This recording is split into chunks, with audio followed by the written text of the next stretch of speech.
Then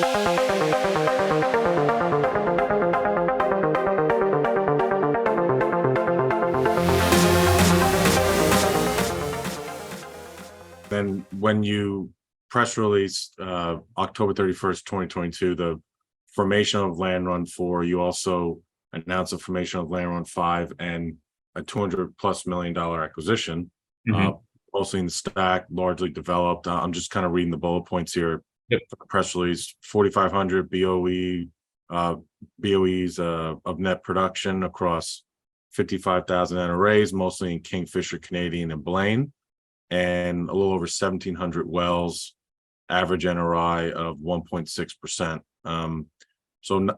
Big package, biggest package to date that's purely Anadarko in the last 4 years, 5 years. Don't quote me on that, but if it's not the biggest, it's there, it's notable. So yeah, I don't know.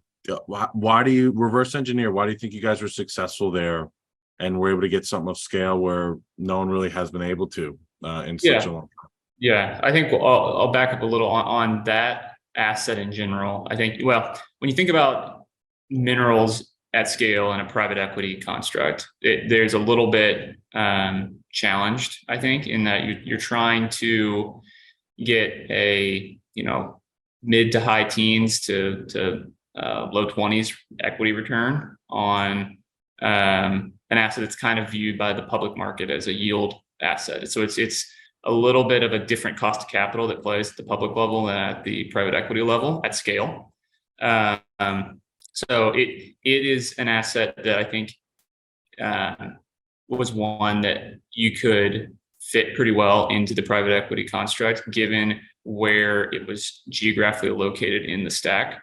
It isn't what we considered the core stack, and it had exposure to 5 to 6 public operators that were pretty active, some of which had drilling JVs from both, I think Devon and Marathon had ones that were helping them to continue to develop. So, we had a strong view that the development was at least going to continue for the next 2 to 5 years.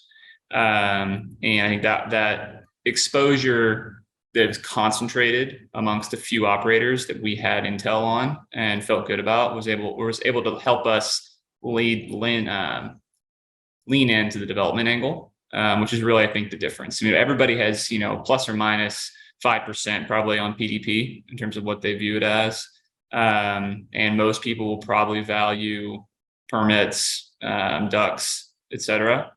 And that, I think, is where the competition is probably all clustered around. Is generally a PDP plus type bid.